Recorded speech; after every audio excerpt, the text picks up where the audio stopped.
All right, Saagar, what are you looking at? Well, during the student debt cancellation episode, I made my views clear. I'm for major student debt cancellation as long as it deals with the underlying colleges themselves.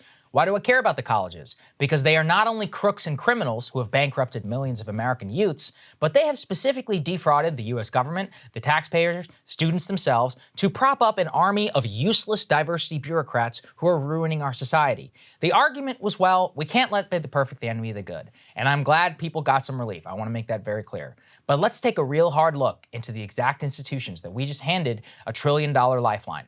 Let's start with Oberlin College. Oberlin is a poster child for the problem. Private liberal arts college in Ohio. It charges $80,000 a year in total for students. Tuition at the university has been spiking for years. It caters to the children of the PMC elite to further its kind, and its racial politics are about exactly what you would expect. Ironically, this is now a huge problem for them. After Oberlin was ordered by a judge to pay $37 million in damages to a local bakery that it defamed as racist.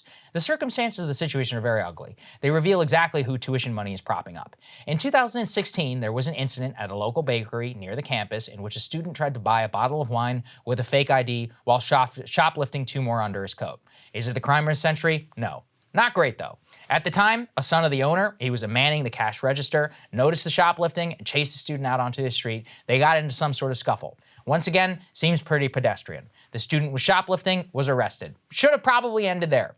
But oh no, because the student who was shoplifting was black, almost instantly the campus exploded with hundreds of people surrounding the bakery and branding it as racist. Now, cringe students organizing boycotts is one thing. Where things got worse is in the Oberlin administration, specifically the dean of students, joined in by not only attending these protests outside the bakery, but printing out and distributing flyers from the university that said the bakery was a, quote, racist establishment in all caps that, quote, had a long account of racial profiling and discrimination.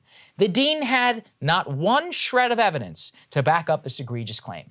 Furthermore, Oberlin said that it would stop placing orders from the bakery for campus events and only would do so if the bakery dropped the charges against its students who were literally caught in the act of shoplifting. And by the way, do not even claim they weren't breaking the law.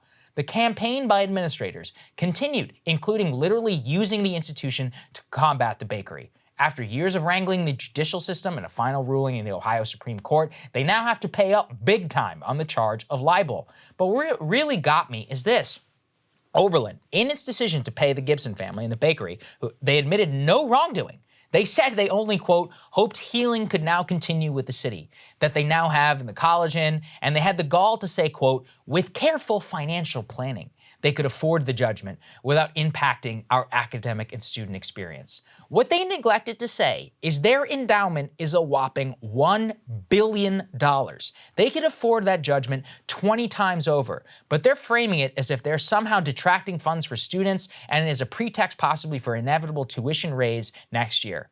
Again, to be 100% clear, Oberlin has never admitted wrongdoing. After the jury found for the bakery in 2019, they continued to claim, with zero evidence, that the bakery was the one who was responsible. Now, once again, you can say this stuff doesn't matter, Saagar, but I beg to differ. The people who are indoctrinated and participate in this madness not only grow up, they work at powerful institutions in this country. And the behavior we are normalizing, but now subsidizing, matters a hell of a lot. And there's another recent incident that also underscores the insanity of these institutions that we're propping up. At a recent women's volleyball match between Duke University and Brigham Young University, a Duke player claimed that students in the BYU crowd had racially heckled her and hurled slurs at her during the match. BYU appeared to have identified the person involved, and they took the word of the player, saying that person would be banned from future sporting events. But then, the person they banned claimed they actually had never said anything.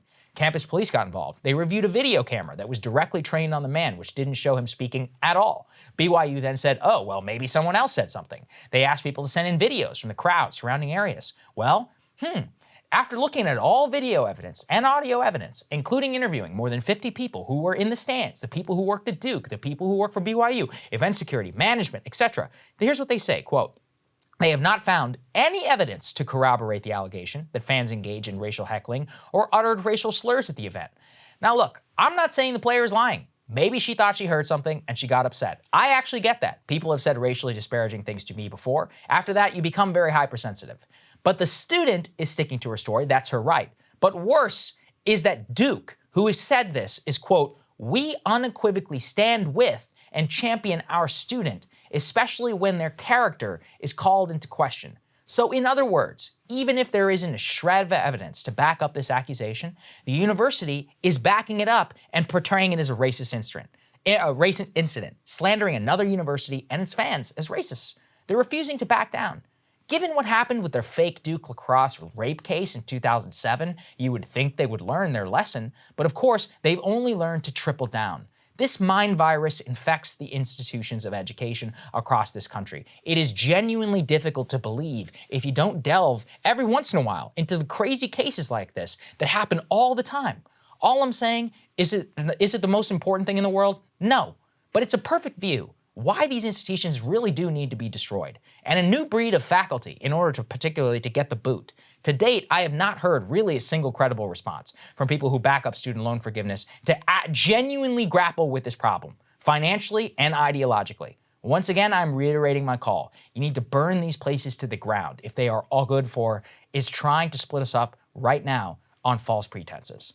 And that's something that I just can't get out of my head, Crystal. I mean, this Duke incident... Cable news is ripping us apart, dividing the country, making it impossible to function as a society, and making it impossible to know just what is true and what is false.